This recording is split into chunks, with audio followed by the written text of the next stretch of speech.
The Apostle Paul wrote something that should make every Christian stop and think.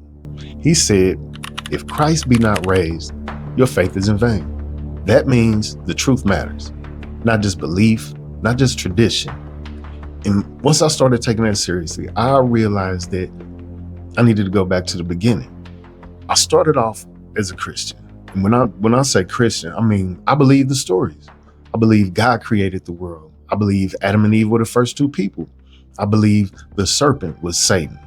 I believe Noah survived a worldwide flood. Moses split the Red Sea.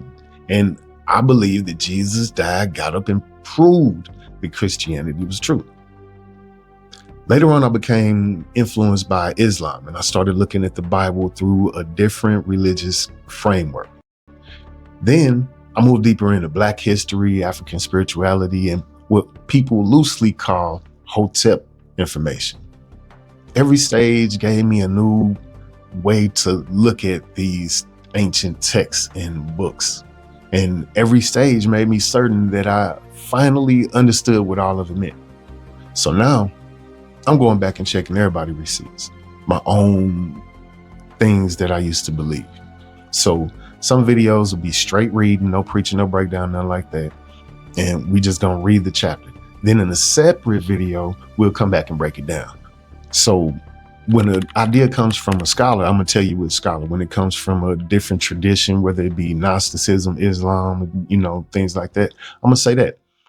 7 questions that this series will investigate. 1, is Abraham a real person? Judaism, Christianity, and Islam all build part of their religion, their religious family tree around Abraham. He's the father of nations. The covenant runs through him. The land promise runs through him. So all 3 major religions built their family tree around this one man, and we can't prove that the man was ever here. That doesn't settle the whole question, but it definitely means that we need to investigate that. 2, Noah's flood. It wasn't the first flood story. I mean, most of us learned about Noah as though his story appeared by itself, like it was the original. God decided to destroy the world. He warned one righteous man. That man built a boat. He got some animals. The flood came, the birds was released, the vessel landed, and the survivor made a burnt offering or some type of sacrifice. But the older Mesopotamian traditions tell very similar stories. There's Zisudra, there's the Atrahasis, there's from the Epic of Gilgamesh is Utnapishtim. So those stories existed before the biblical text reached its final form. So by the time our Noah entered the ark, older flood survivors had already been sailing around the Mesopotamia for centuries. The real question isn't just that Genesis copied something. The better question is, what did the biblical writers inherit? What did they change? And why did they make those changes for the world that they were living in? 3, Genesis tells creation more than once.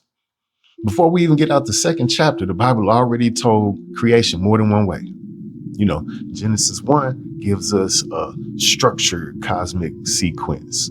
You got light, sky, land, vegetation, sun, moon, and stars, animals, then humanity. Male and female are created together in the image of God. And then we run into Genesis 2. Now we're in a garden. The name God changes from Elohim to Yahweh Elohim. The man comes from dirt. The garden is planted. Animals are brought to him.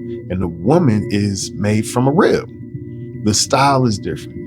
What the writer is focusing on is different. The name for God in Hebrew is different. So before we even leave Genesis 2, creation has already been told twice and is not told the same way. 4, the name Yahweh exists inside of a larger divine world or pantheon, if you want to say that. Modern believers often talk as though the Bible begins with fully developed philosophical monotheism or one God, no other divine beings, nothing complicated. But then in the Bible, it starts saying things like, let us make man in our image. Later on, Yahweh Elohim says, the man has become like one of us. So that's where the divine council interpretation comes from. The divine council idea is that Yahweh is pictured as ruling over a heavenly court of other spiritual beings. Scholars didn't invent the biblical court scenes. They're there. So the scholars are trying to explain what those scenes appear to show. And then you got archaeological finds that make the picture even more complicated. You have inscriptions that look like they say or have been found referring to Yahweh and his Asherah, Yahweh's wife. The point is that the stories in the Bible didn't just develop in a vacuum without influence from other cultures that predated them. Let's go to 5. The sons of God see human women. They take them. The women produce extraordinary, let's say, offspring associated with the Nephilim. Violence fills the earth, and then the story moves towards the flood. Genesis only gives us a few verses and don't even explain who these folks are. But when you open first Enoch, now these divine beings are called watchers. They descend to the earth. They take human women. They teach forbidden knowledge. Their giant offspring consume the earth's resources and eventually turn against humanity. Genesis gives us 4 wild verses.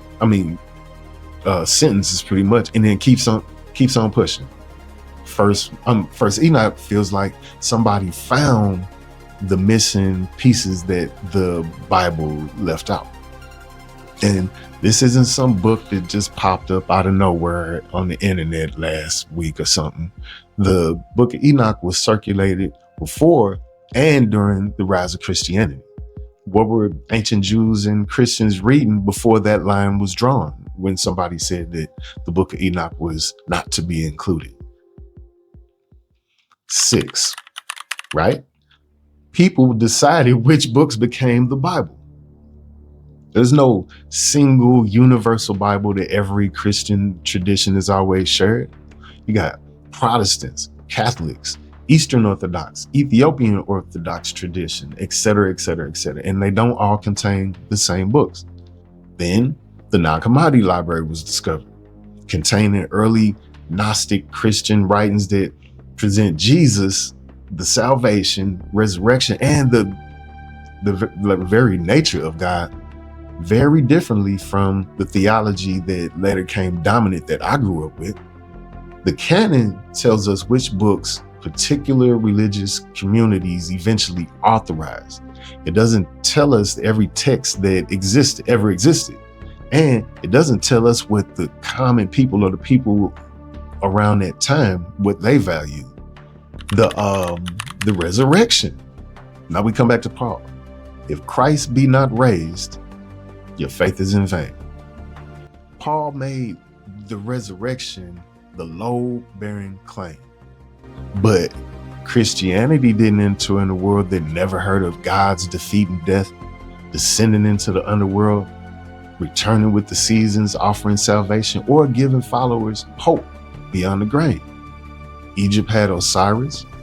Mesopotamia had Dumuzi and Tammuz. Canaan had Baal, struggling against Mot, death itself. So no, these stories are not all identical. Osiris doesn't simply return to ordinary earthly life. In fact, he becomes the ruler of the underworld. We're not just gonna flatten every ancient god into this is Jesus before Jesus. That's sloppy. We're not gonna play like that. But the question becomes, did Christianity borrow directly? Did it reshape shared cultural material? Did it, use similar religious ideas? Did a real historical execution become interpreted through religious patterns people already understood?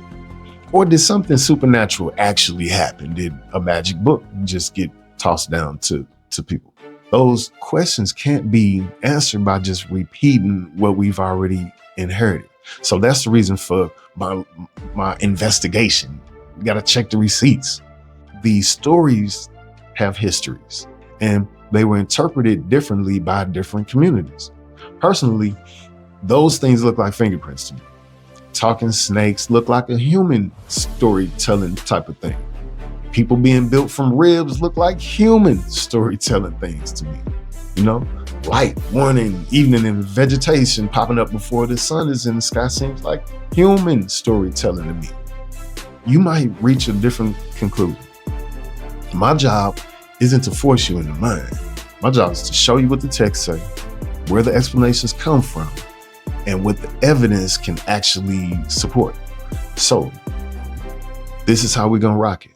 We're gonna start with Genesis, go chapter by chapter. Then in the second video, we'll investigate it. We'll look at the Hebrew when necessary. We'll compare translations, identify later interpretations. So we need to deep dive all of that stuff. But before we get to comparing Genesis with Mesopotamia, and we first got to establish what these books actually say. And with that being said, Oseo Niji, like it if you liked it, and I'll catch you next time.